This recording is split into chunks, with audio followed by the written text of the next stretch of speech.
reporting is about the meaning of life. We're human beings, we find patterns, we find a narrative for our lives. That's what we do in religion reporting. It's the best kind of reporting because we're talking about the story of people's lives. So there's enormous potential. If you sit down and talk with somebody and ask them about their religion, like I did with Samantha McLean, tell me what's going on with you. They'll tell you everything. And you'll have a wonderful story. And every person in this room has a great story that I could print in RNS. Because we're people and we're making a story of our lives. So the work is great and the work is out there for you to do. And if you don't yell at people on Twitter and you listen to them, you get paid to do this work. So that's my sermon for the moment.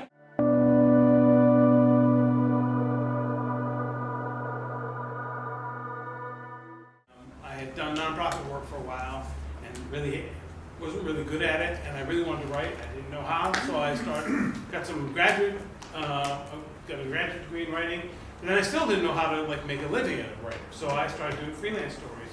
I wrote about ministers in rural communities and how they pay their seminary debt, and multicultural churches, and anything under the sun I could write, anyone that they would pay me for. And I did one story, and then they hired another one, they did another one, and then I met David Anderson, who was from RNS, and he let me do a story, and soon, the great part about RNS, which is wire services, stories go over. So the first story I did for David went into the Washington Post. And I got picked up in print in the Washington Post. I ended up, maybe I could do this. And they keep paying you to do this. So right now, it's a great time to be a religion writer because there's so much religion, and there are a lot of specialists, but there are a lot of publications that don't have a specialist. So, if you're at a new publication and you work on Sunday, there's always a religion story. That you can walk down the street and find a great religious story, and like a place like RNS, we probably we need 30 or 40 freelance news stories every month. We have a tremendous appetite for that. So if you can write a good story and find it and pay attention and deliver on time and are a fairly decent human being to work with, we'll buy your story. And we'll teach you how to write a better one, right? We'll say, okay, now here's how to make this a little bit better. And if you can learn and pick it up. So there's sort of two things you need to do if you want to start a business right now. One is be curious and write the stories that people aren't writing. Because we don't need another story about how terrible certain politicians are or how terrible another group are, right? We get those all the time. Find me something new I don't know. I became a religion writer because I'm curious about how religion works. And so I became a religion news editor because I want to read a lot of stories about that. And I can't write them all. So now I can assign them to other people to write them. And they'll find me out things I want to know. So be curious about how it works in people's lives, and I'll stop in 1 second. But really, there's two major things going on. The whole religion landscape is being rewritten, right? We're going through economic, social, cultural, technological, economic change. And it's affecting all these religious institutions. So they're being reshaped, right? We're going from a mostly white, mostly Christian nation to a diverse, multi-ethnic, pluralistic society. So all the rules are going out the door. So what does it mean to be a good person? And what does it mean, how do we deal with what people are born, right? We have assisted reproductive technology. How do we die? We don't know. Who is what gender? We don't know. We're arguing about all of it. And religion plays a role in that. So there's an enormous amount of change going on. And no one is explaining. So, and there's room for you in the beat to go out and ask people. And no one listens right now. Here's my other thing. The minute somebody starts talking about something, you're thinking about why that person is wrong and how I can tell them on Twitter how terrible their ideas are and why I never want to deal with them again. But you don't listen to people explain how they make decisions about their lives.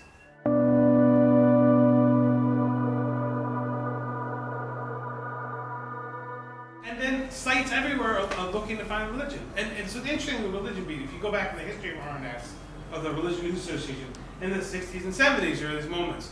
Oh no, the beat is dying. I was reading the history of RNA recently, and oh no, and then it took off again. And so, oh no, it's not going to work. Oh wait, everybody cares about religion. So there is this, there are new opportunities in there, but there's a tremendous hunger. It's Emma Green called it a renaissance of clicks.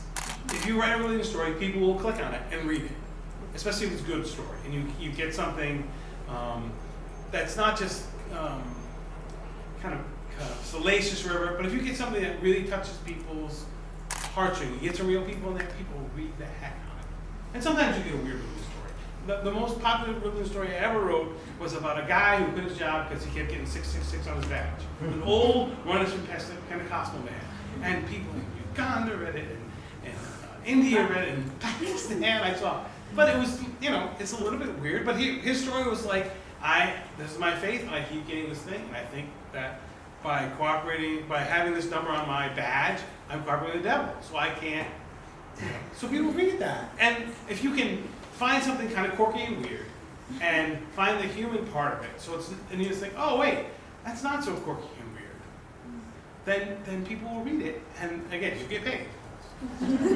Which is what we're all, the part of religion right now is fun. It's fun. And the fun is, who gets to do this stuff? Ask people about the secrets of their lives. And they tell you about how they talk to God, and who they worship, and who comforted them, what they sang when their mother passed away. This is gold. Who wants to talk about a bill? Or who won the Super Bowl? No, not the Patriots this year. It's very sad, right?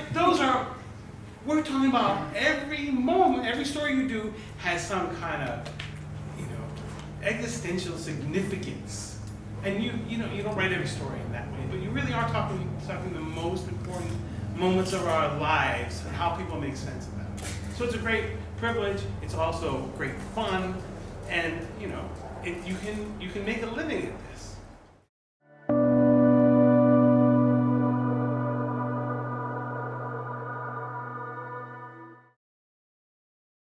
Tell us more about this new partnership with the AP and the conversation. I understand it's $4.9 million for 18 months. Yes. And I should introduce Tom Gallagher, I'm sorry, who is the, what's your title? The czar.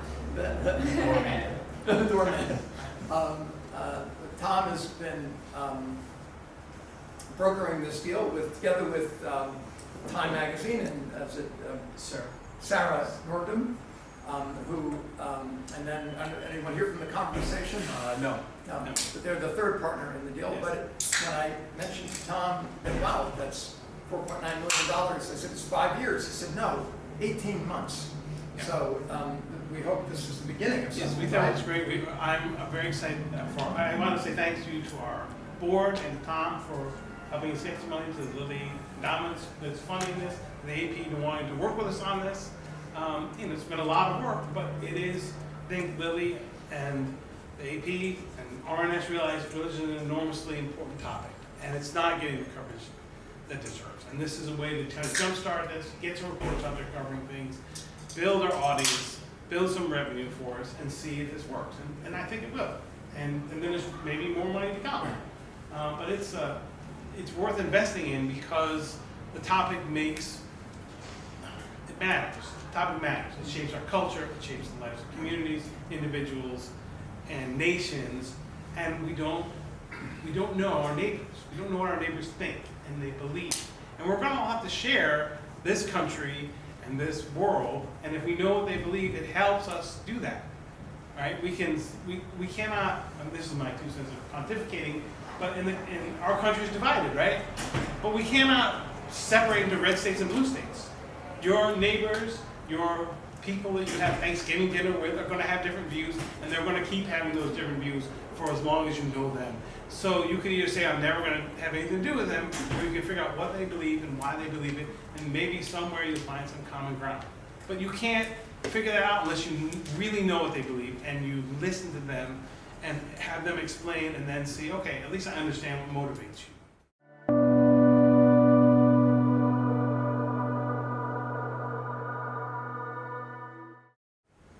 Since you're pontificating and since you are a man with a mission, the question that religion writers always ask one another is, are you religious? Do you have to be a person of faith to cover this beat? Are you better equipped, or does it stand in the way? Does it make you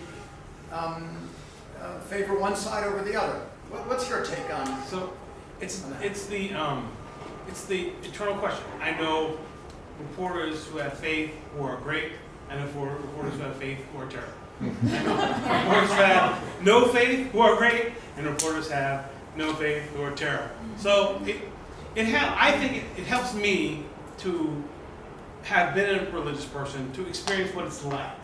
Because you get over some of the hurdles, you know it's like to think that God has talked to you, or that you prayed and it meant something, and what certain, rituals mean to you. So you have it's like if you played baseball, and you didn't know, when you cover baseball but never even played it, you get a little bit of advantage. So there's some of that, and in my case, I've written for religious and non-religious publications, so people know who I am and what I believe. But nobody's interested in what I believe, really, right? This is the secret. I know what I believe, nobody else wants to know about it, but I want to know what you believe.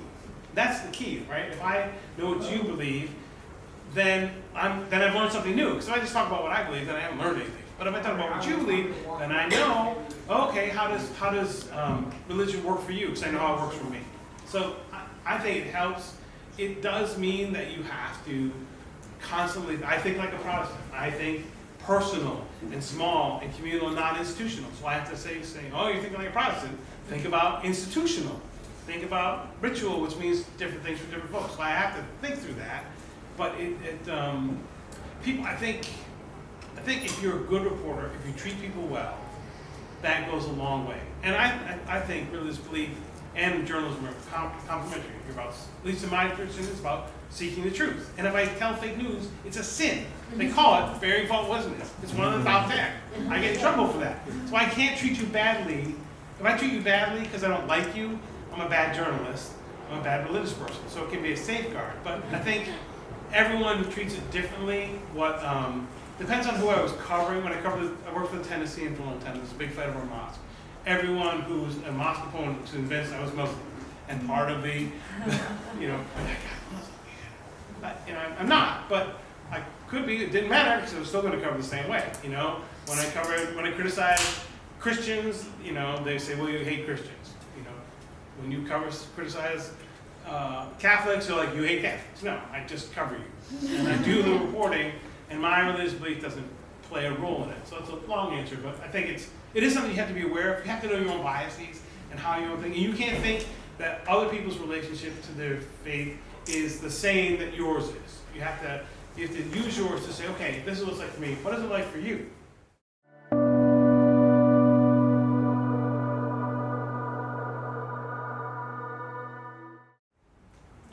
I want my reporters to be treated with respect, and I'm back.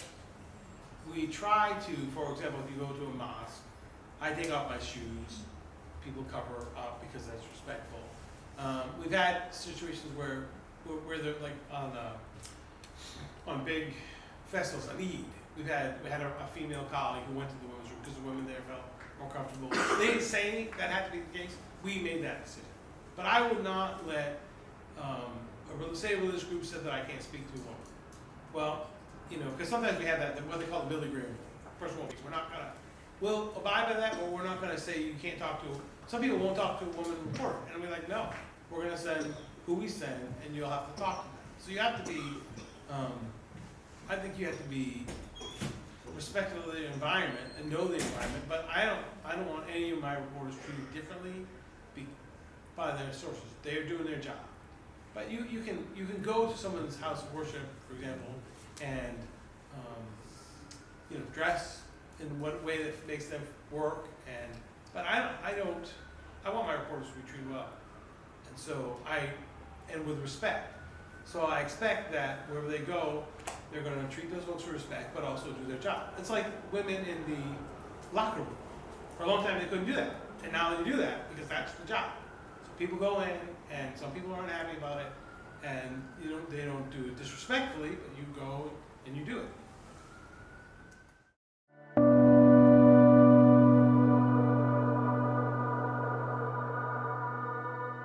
This is why I like to cover, if I can do aside, I like to cover religions that are off the beaten path. I've kind of had a history of covering sort of sex. I covered, small communities in my hometown that had private revelations. I covered big prosperity cult in Nashville. I covered people who were on an end times apocalyptic cat cult, which was great. They did cat rescue, and they thought it was related to the end of the world. But what was great about that is it was a wonderful story. And I read the headline, Apocalypse apocalypse meow. Here's the great part of the story. I thought they had been Pentecostals, and they ended up, and their leader thought that she was the second coming of Jesus, or Mary Magdalene, and they had Egyptian cat worship, and they kind of hid who they were. But, you know, I could talk to people and say, how did you end up there? Well, and talk to experts about that. And the first thing you learn is, like, people don't end up in an exotic religion. They end up because they belong. They need someone who's charismatic, and they have a relationship with them. And the person doesn't ask them to worship their cat first. They ask them to be in this community. And then you get further and further, and you go along with that because you are invested in them. Very far. And also, Jeffrey Weiss, the late Jeffrey Weiss from Dallas Morning News, great man, would say every religion is weird to people who aren't that religion. Mm-hmm. You know, eating a community way from saying it's God, the body and blood of Jesus. Saying you worship someone who walked on water, or that God spoke to you out of a bush and that changed, you know, the whole course of your faith. That sounds odd if you're not part of the religion. So if you hear someone else's religion that's different, you say, oh wait, okay, this is how an outsider experiences this. And you can, you know, so writing about a religion that's a little bit off the beaten path is revelatory, right? You can learn something about, oh, wait, here's how other religions feel like. And, you know, I'm not better than them or anyone. And then it's just people believe all kinds of things, and it makes sense for their lives. And so you, and there's a real, one thing I try and look at is the difference between dangerous religion and harmful religion. So I covered Pentecostal snake handlers, which is dangerous, right? You get bit, you can die. Some of the people I covered passed away. It's an ecstatic experience. It's the most fascinating group of people I've ever been around. I would say that religion can be dangerous, but a religion that makes you go do missionary work or outreach work in places the world is dangerous, or people that do humanitarian work, that can be dangerous too. Then there's religion that's harmful, when the religious leader uses their position to harm the people around them, and that can be different. That can be abuse of power. So how do you determine what's dangerous? And you know, we don't feel weird about people who jump out of airplanes, which is an inherently dangerous thing, or free climb. That's dangerous, but we see that different other than something that is abusive.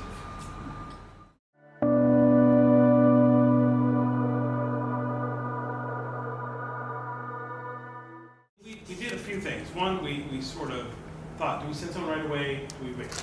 And we, through help one of our board members, she said, well, why don't you talk to JTA? JTA gave us some on-the-ground coverage.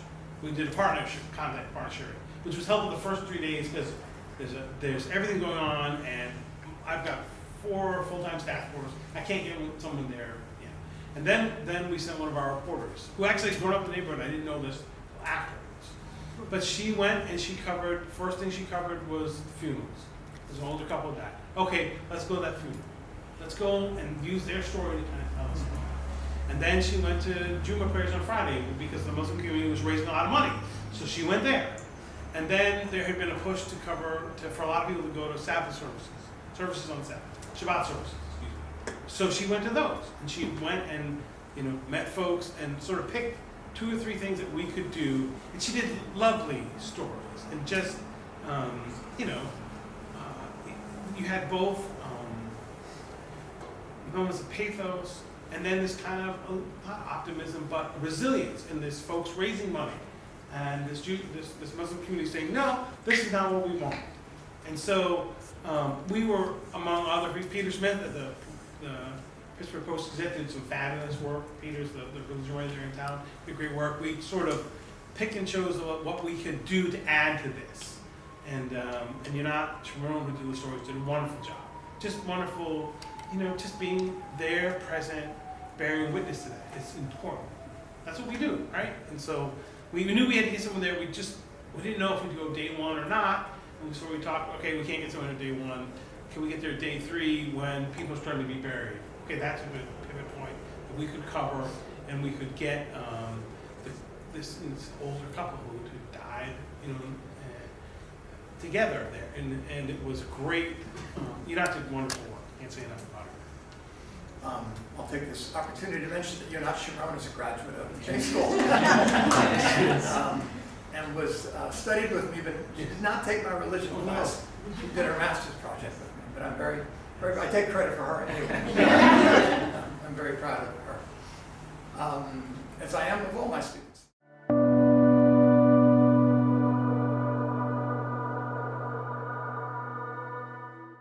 So the first thing I did when I got there is to just say to our staff, look, I know this was a hard year. We've lost friends, there's a lot of turmoil, it was a difficult year. Next year will be better. And then, because RNS means a great deal to me, sorry, kind of. Because it made me who I was a magazine writer, in a magazine no one in this room has ever heard of, and probably would still be there.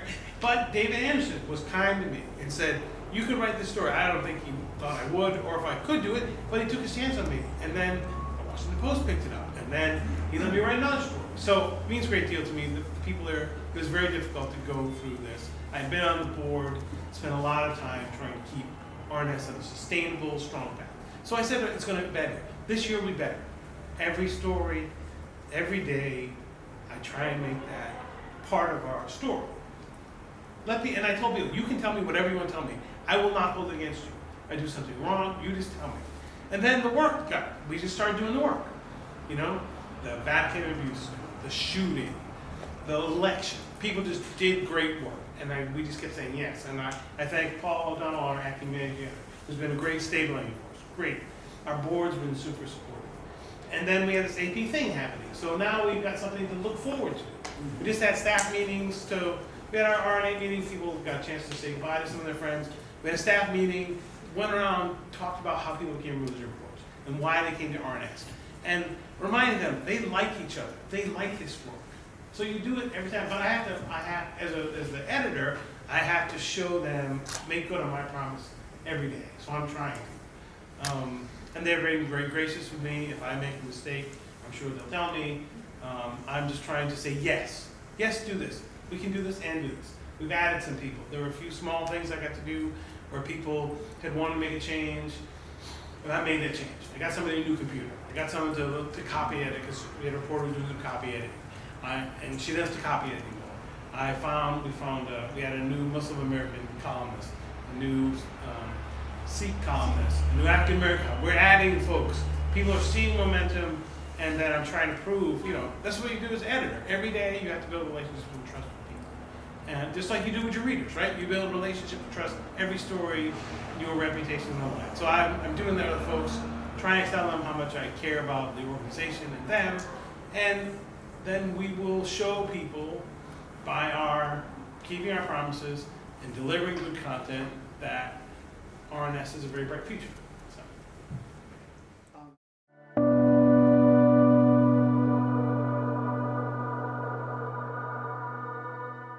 If you're evangelical, and this is the part people don't talk about, if you're Catholic or mainline, you vote Republican.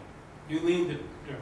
If you're Christian, you're not white, you lean Democratic. If you're not Christian, you lean Democratic. So we have a real split in our religious landscape where certain groups are coalescing in there. But in my part of the world, everyone loves Trump. Not everyone, but most people. It's a place where he won, and people feel good about his presidency. And so it's good to have that in the back of my mind of like, oh, when I moved there, I thought for example, I'd covered evangelicals for years. I thought I knew them now. I moved to the South, and after about 2 months, I'm like, I don't know these people at all. I don't know them because their whole expectations of what the world should be is different. Their expectations of how religion is lived out is different. Their expectations of the role of religion in culture is different. So I need to know that. So for now, we're doing it from Nashville.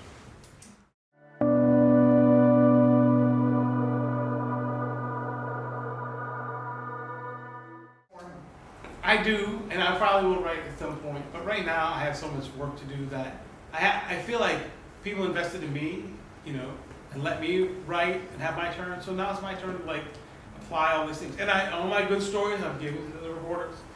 All my good contacts, because that's what we need, right? We need that. RNS needs to succeed, And I guess I don't need another byline right now. Eventually I will. I want to write some more things, but right now I want them to get better. And so it's a really way to pay back what people invested in me. So a lot of people invested in me to get me in this chair. And so my job now is to invest in all these other people so that the work goes on after I'm gone.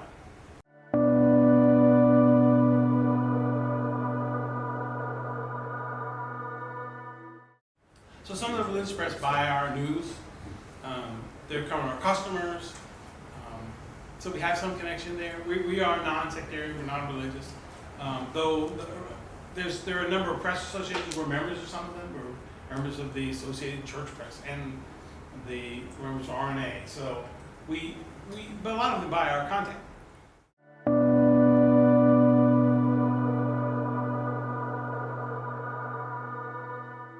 That's a good question. I don't know if you're right or wrong. I think there are enough religion stories for everyone, especially and a lot of those are op-eds, so you're getting people, you're learning about people's scholarship, and sometimes you can build on that scholarship.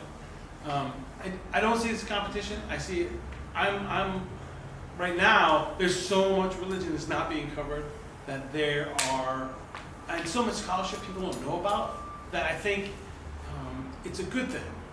You know, it's a good thing for scholars to be writing and to connect with folks. And to be writing op-ed pieces, especially their op-ed pieces. If they're doing long investigative stories, maybe not. But I don't think we have more, I think, this is my 2 cents, and I could be wrong. You know, and I freelanced for my whole career, even when I had day jobs. There were more stories than I could ever cover. And so there's more room right now, but that's a good question.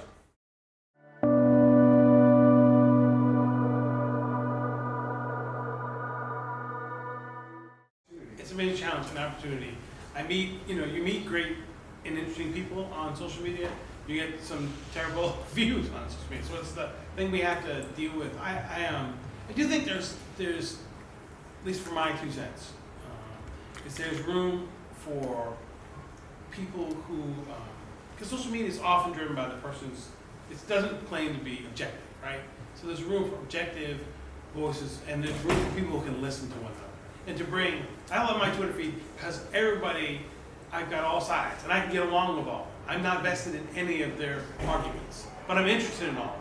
So I think that's the place that good journalism can talk to all those people who don't talk to each other and educate folks about each other. But social media is, I think it's great to give people a voice, and it's great also to have someone listen to all those voices and then evaluating what they say, and then doing kind of objective reporting, so people have something to talk about. Because there's no social media without journalism, right? If you don't know, this is my pet peeve. People say, you never covered that story about whatever happened. And I said, where did you hear it? Well, I read it about it. Well, yes, we did cover it. Your public conversation is fueled by the reporting that we all do.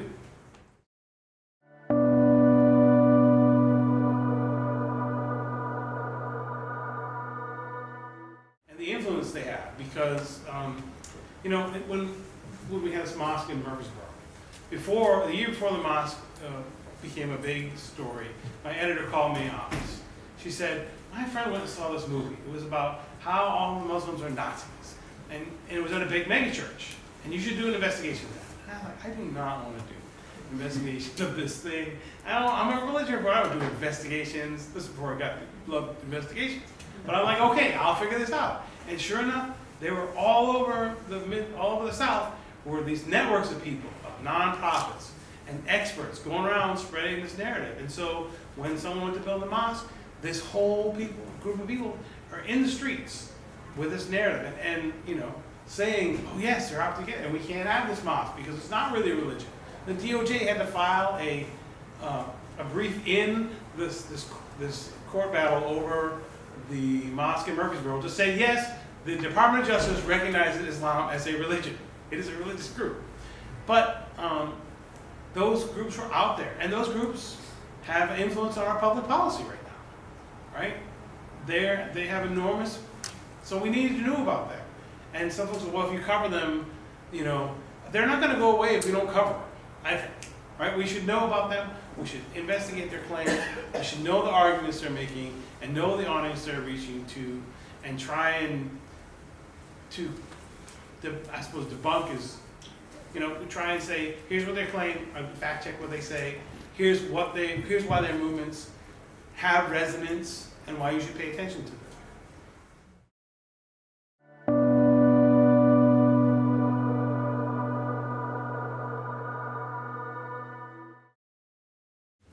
Hispanic religion by far.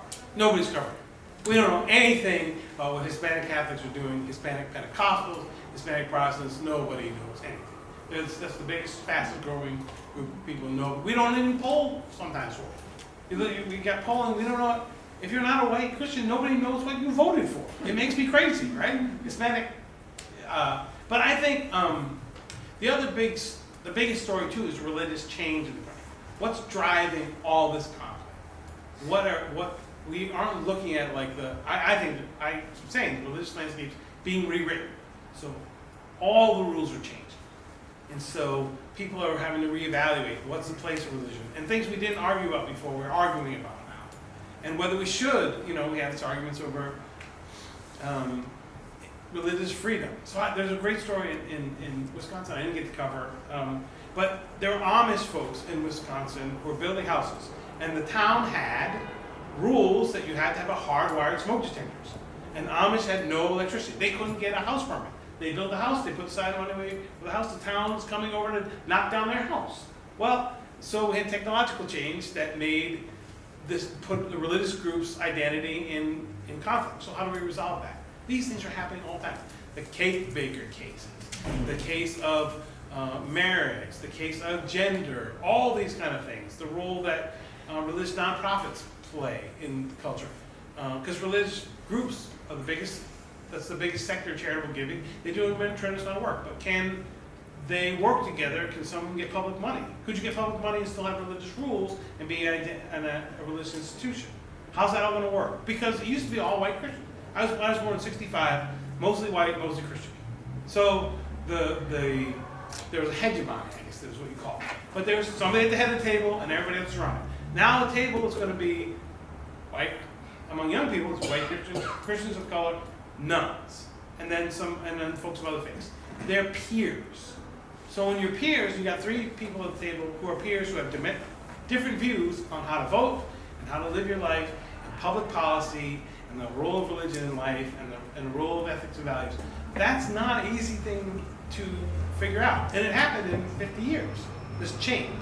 So I think that's the big story is like what's behind all the turmoil going on. It's this big change that we don't understand, and we live in different universes with different moral expectations. I come here, the universe that people here and the moral understandings and this place of religion and culture is very different than it is in Nashville and rural Kentucky or Appalachia or California or the Pacific Northwest. It's very different. And so when we don't have those common things, there's going to be conflicts. We have to work that out. That's the big story. That's my 2 cents.